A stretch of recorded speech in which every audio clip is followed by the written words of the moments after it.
What would you do when you have a mother-in-law who's always been against your marriage to her son because you are of a different race? I'm a 25-year-old Indian lady who has lived in the US of A ever since I was 7. My mother, she unfortunately passed away when I was young. My father decided it's best for us to relocate so that as we moved out of India, and although we lived in the USA, we still preserved our culture. My father opened up a restaurant where we served mainly Indian dishes, and the business thrived in that part of the country where we lived. The idea was to bring our cultural dishes to a different part of the world. I was committed to my studies and my aspiration to be a data analyst, but I always made out time to help out in the family business. It was when my school was on vacation during my final years that I met with my would-to-be husband, Tom. Tom is an American and had been invited by one of the friends who was a regular guest at our restaurant to try out our Indian cuisine. I was the one who gave him the menu to pick from, and he was new to our dish, so he asked me to pick something which he would love. I immediately asked him to try our Hyderabadi biryani, which, of course, is a preparation of basmati rice, goat, lamb, chicken, lemon, etc. Tom loved every bit of the meal, and he became a regular customer at the shop. It was not long before he began to want something more than, well, the rice. He wanted me. I decided to go out with him after I found it difficult to turn down his persistent demands. Tom was sweet, and the more I stayed with him, the more I fell for him. I learned he was an only child of his mother who had never been married, but Tom withheld vital information from me. He did not tell me that his mother was such a difficult person. Tom and I thought it best to keep our relationship a secret until we were sure we were ready to be known as a couple.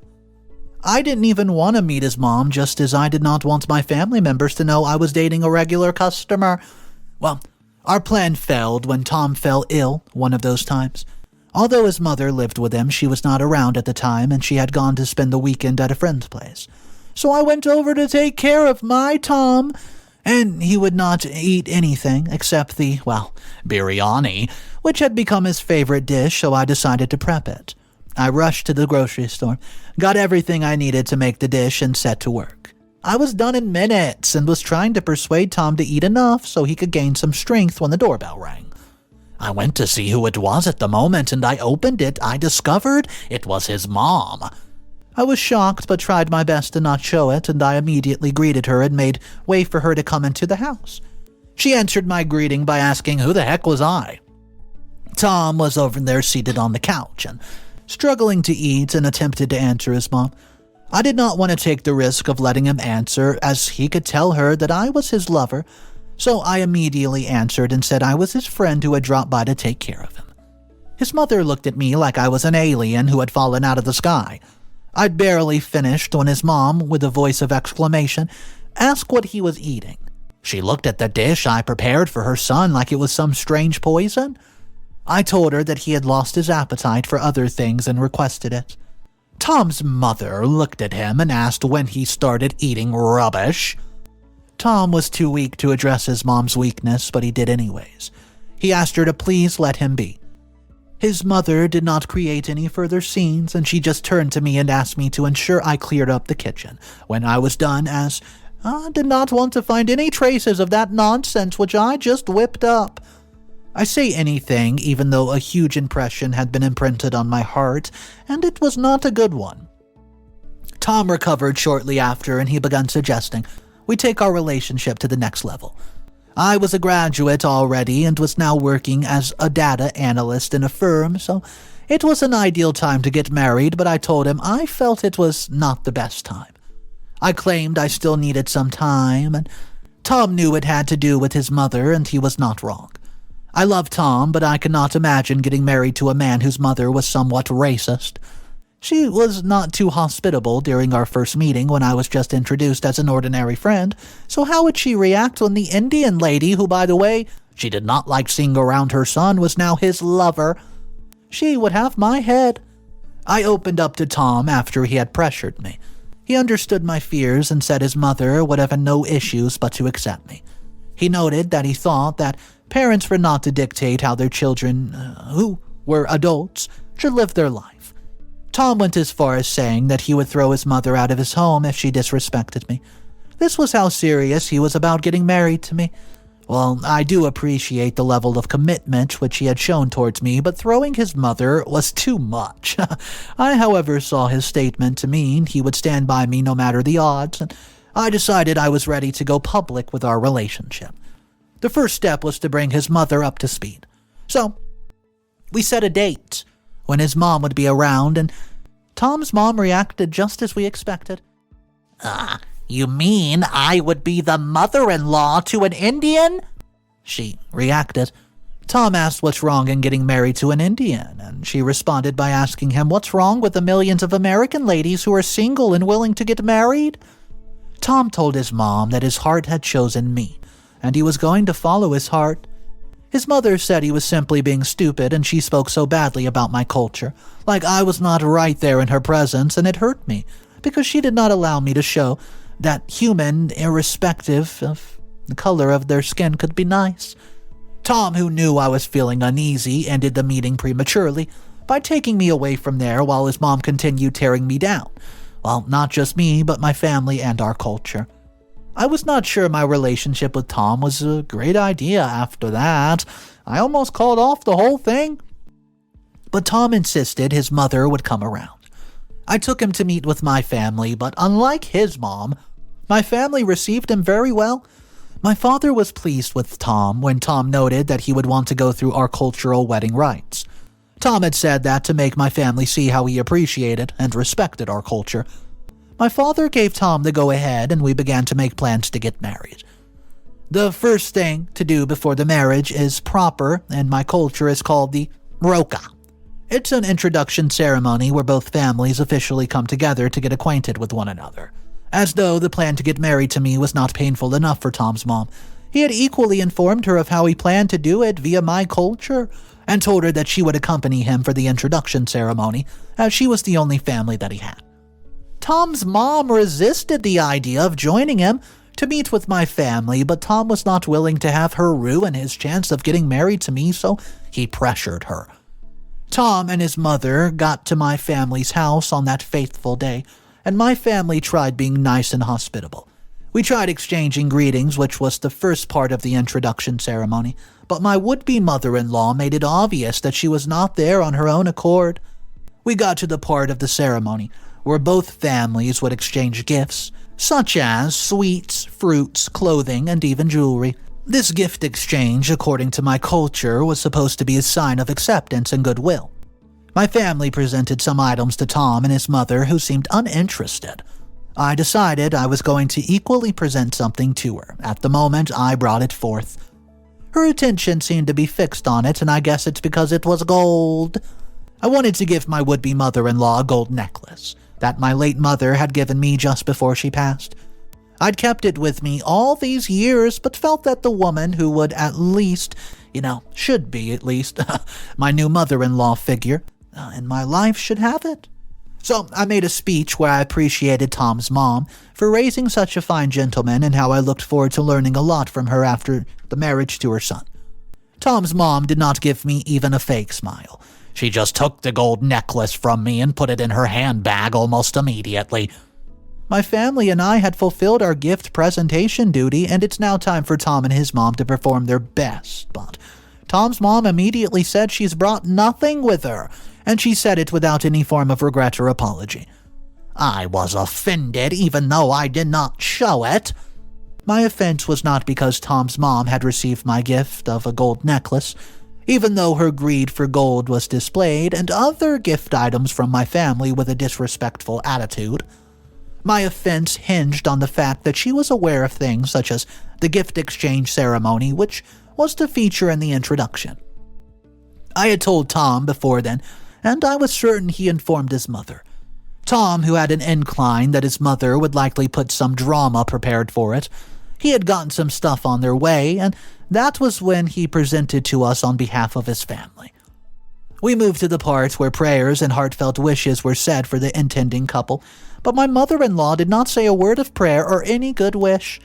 My family ignored her attitude till we got to the next part of the ceremony, trying the sacred thread, right there to my wrist, tied upon it. This was to signify my entrance into the Tom's family, and It's something his sister was supposed to do, but he did not have any, so his mother was asked to do it. Well, as you could expect, she refused. Her refusal was symbolic. It was an indirect way of saying that I was not accepted into her family. My father, who had been doing his best to ignore her all this while, immediately stopped the whole ceremony and declared that no marriage would occur until he was sure his daughter was accepted and going to be safe in the groom's family. I began crying, even though I knew that my father was right and was only acting in my best interest. How could the marriage occur if my would-be mother-in-law was not going to perform the symbolic rite that showed my acceptance into the family? So Tom immediately excused himself and his mom. He took her outside, and I would later learn that he threatened to cut her off from his life if she stood in the way of our marriage. They both came in a few minutes later, with my would-be mother-in-law smiling. She apologized to my family for her out of scene, and she's been doing this all the while and claimed it's because the whole thing was new to her. She then went ahead to say that no woman has the kind of effect on her son, which I did, and after her speech she tied the knot. Everyone cheered on as the introduction ceremony came to a close. My mother-in-law's attitude toward me did not get any better, even as we began making the proper wedding ceremony. One thing that was a big concern was the fact that she lived with Tom, and since I was going to get married to him, it meant that I had to move in with him. Tom knew as well as I did that it was going to be tough having his mother live with us, so he approached his mom and told her that he was going to be renting a house for her, as it was not ideal to have her stay with us. His mother did not say anything, but it only heightened her resentment towards me. Tom's mom accused me of deliberately trying to cut her off from her son by making him kick her out of the house, and she swore that she would rather have her son remain a bachelor for life than let him get married to me. I asked what she was talking about, and she demanded I quit pretending like I was not the one who asked her son to kick her out of the home. I never knew about the whole thing, even though I've been pondering on it. Anyone with a little bit of sense would know that it's the best thing to do to let newly wedded couples stay for their own while. But my erratic mother-in-law did not know that, or rather chose not to. All the same, I felt letting her have her way was a good way to get on her good side, so I promised to talk to Tom about it, and I did. Tom has always thought through his decisions before making them, and once he did, it was almost impossible to get him to change his mind. He noted that his mother was stubborn and always wanted to have her way, and if he had not put up a fight right from his teenage years, we probably would not be getting married, as she made it plain and clear she was against our union. He even warned that only trouble could come out of having his mother live with us once we were married. I was the one who was supposed to be encouraging him to rent a place for her, as most ladies in my shoes would have done, but I told Tom to just let us give her the benefit of the doubt, let her stay with us. If she proved to be too much of an issue later in the future, we could rent her a place then. Tom let me have my wish, and I thought it would make my mother-in-law accept me better, but it did not. She never bothered to even thank me for what I did, even though her son had told her that it was me who had insisted that she stayed with us. I'm currently writing this, story, with my husband Tom sleeping soundly beside me after performing his husband duties for the first time. Yeah, you heard me correctly. Tom and I got married earlier today, and though we were supposed to be observing our honeymoon in Hawaii, our flight got postponed by 3 days. So that's why we're spending our wedding night in his home. And my mother-in-law's here, of course. I'm looking forward to Tom and me leaving his house as soon as possible because my mother-in-law is seriously not happy with me. This is not because she's against the union. I'm already getting used to that opposition. But this is because of the drama that ensued yesterday. My mother-in-law called me yesterday, while I was busy making sure that everything was in place for the wedding, which, by the way, would go ahead to happen today. I could not turn her down, as it would only fan the flame of anger, and I came straight to the house to hear what this important thing she wanted to talk about was. She sat me down and began to make demands which were not her place to make. She said that once we welcomed children, they would not bear any form of Indian name and would not be taught the Indian culture. Her demands were just absurd and straight up racist. Tom and I had accused this issue before and discussed it because we knew it's important, and he noted that it's important for our kids to know their ancestry and their culture. He promised not to stand in the way of them learning about their heritage. I did not want to sound disrespectful to my mother-in-law, so I simply told her that Tom and I have discussed how we would deal with the situation. My mother-in-law wanted to know what our plan was, but I told her I don't feel comfortable sharing. She was expectedly irritated, but I did not sit there and wait for her to pour her frustration on me. I stood up and I left. She squeezed her face throughout the wedding ceremony today, and you know why? I just can't wait to go on a honeymoon with my husband. Update number 1. I had taken a 2-week leave from my office to go and enjoy my honeymoon, but it seems I would spend it on just taking care of my mother-in-law. Tom and I were supposed to have left our honeymoon yesterday, but it seems tragedy has struck. We'd gotten our stuff into the car, and our mother-in-law was at the door to come see us off. We said goodbye, and as soon as Tom had turned his back to come join me in the car, he heard a loud thud on the ground. It was his mother. I screamed as I rushed out of the car to join my husband in helping to save his mom. My mother-in-law's eyes seemed distant, and she could not respond to her name. I immediately helped Tom take her into the car, and that was how our destination changed from the airport down to the hospital. The doctors immediately had my mother-in-law taken to the emergency ward at the hospital, and though they announced to us that she was in a stable condition, they noted that we could not see her till about 3 hours. This meant we had to miss our flight. So, we sat with her later on, and she told us the doctors had said that she had a mild heart attack. She then began to blame herself for making us postpone our honeymoon. She asked to leave her at the hospital and just go and do our thing. But what kind of son and daughter-in-law would Tom and I be if we did that? Tom told her not to bother, and we could always observe our honeymoon some other time in the future, as she was the priority now. My mother-in-law then turned to me and began apologizing. She said that she knew that no lady would be happy canceling her honeymoon. This was the first time I would see my mother-in-law apologize to me for something, which I felt was not entirely her fault, so I thought to myself that she was not such a terrible person. I immediately told her to let the whole thing be. I get to the hospital this afternoon to discover that my mother-in-law's probably playing Tom and me. I was in the hallway, heading to her room, when I saw the staff take a large pizza and a Coca-Cola into her ward. The staff came out a few seconds later, but the pizza and Coca-Cola and other junk food just went in and did not come back out. So, I immediately changed my direction and went after the staff. I asked to confirm if the lady who had ordered that pizza was in fact my mother-in-law. She replied in the affirmative, and then I queried her as to why she had given a woman who had just recently had a heart attack and her blood sugar levels going through the roof junk food to eat. Well, the lady insisted that the doctor was well aware of the woman's diet and would not have permitted her to have it if it was harmful. The whole thing did not add up, guys. I wanted to see the doctor, but he was not on scene. I would see him tomorrow, and it turns out that she played us. If she did, I don't know what we should do. Update number 2. It's been confirmed that Tom and I were both played by his mother, and the reason was so that our honeymoon would be canceled.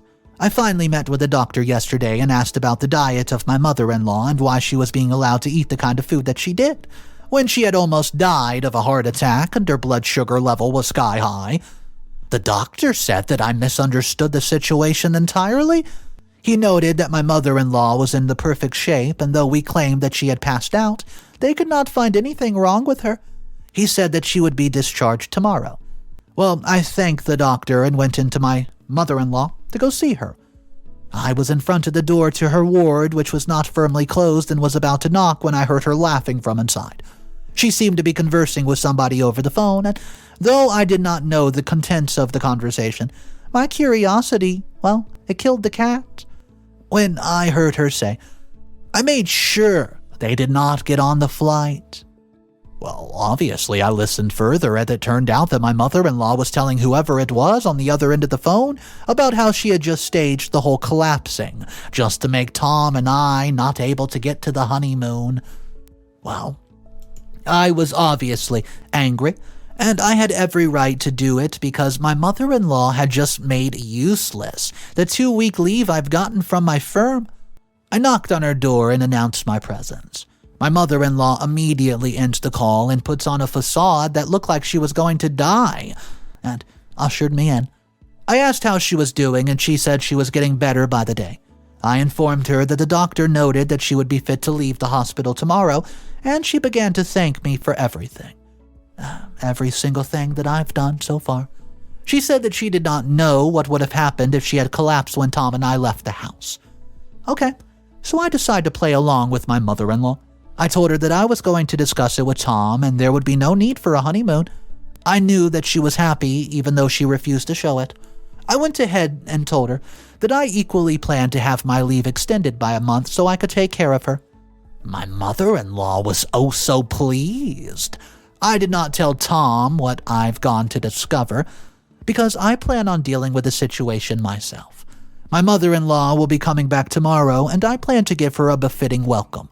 Relax. I'm no longer the fool here. Update number 3. My mother-in-law currently hates herself for playing her son and me. I'm sure that if she had her way, she would not have feigned a heart attack. She thought that when she came home, she would be treated like a queen with every bit of attention focused on her. Well, she's got my attention, and I'm sure she does not love it.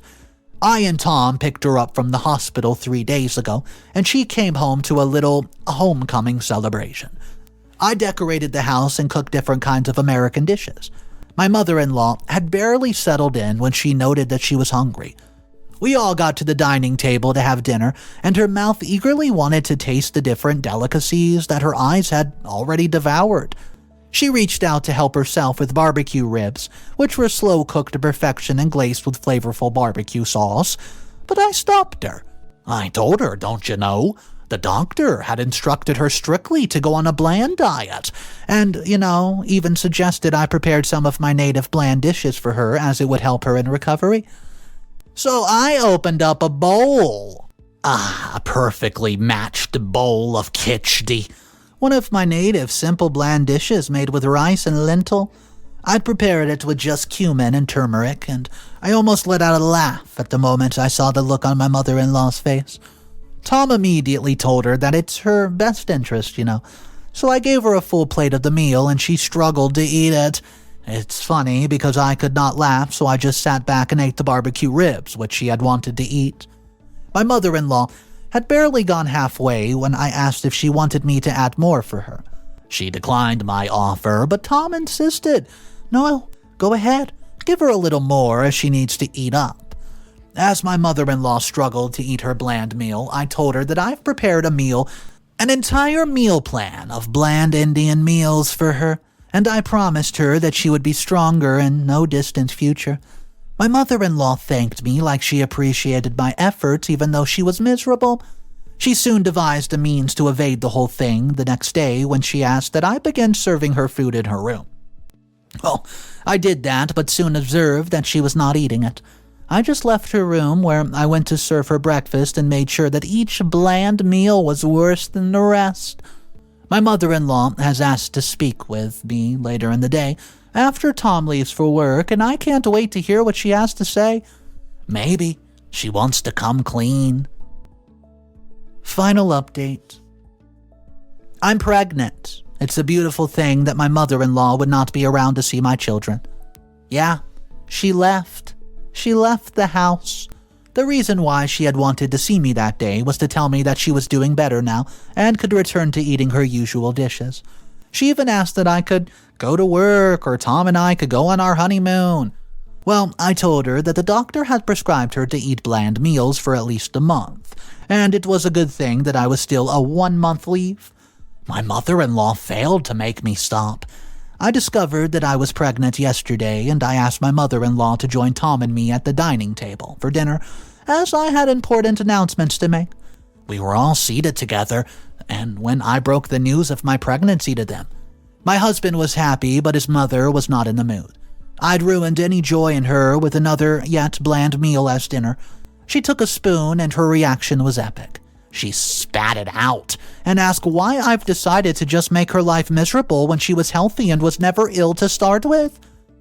Tom looked over with a look of surprise as he tried to grasp the full implication of what his mother meant.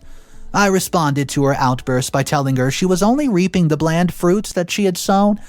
My mother-in-law immediately got up and walked out of the dining hall. She went inside, packed her stuff, and left the house that night while saying that she's done with us. Tom looked confused as heck as he failed to stop his mother from leaving. He turned to me and asked for an explanation, and I told him his mother's been playing us all along with the heart attack drama, simply because she did not want us to go for a honeymoon. Oh boy, Tom was angry. Tom was so angry at his mother, but he was not equally happy that I've kept the news back from him. He tried calling his mom, but her line was not reachable. Tom went to bed that night without talking to me, and he's still keeping malice with me, though I know it's only going to be for a while. He would come around, especially now that we're expecting a child. The funny thing about today's story is the mother-in-law basically was so fed up with the bland food, she decides to tell on herself, and then she rushed out of there because she was so embarrassed. But guys, I could not even imagine having to put up with a mother-in-law like this. I think OP did a pretty good job holding herself together, but I do want to know your thoughts, guys. If you were in this position, and maybe some people out there have had similar situations with their own in-laws, and you do want to share your side of the story, drop it down below in the comment section, guys. My name's Mr. Reddito. I narrate stories like this every day. Animated drama stories, in-law dramas, cheating stories, even homeowner organization stories. Some of those will blow your socks off. Guys, have a great day. Don't forget to subscribe. I'll see you tomorrow. And of course, remember, it's cool to be kind. See ya.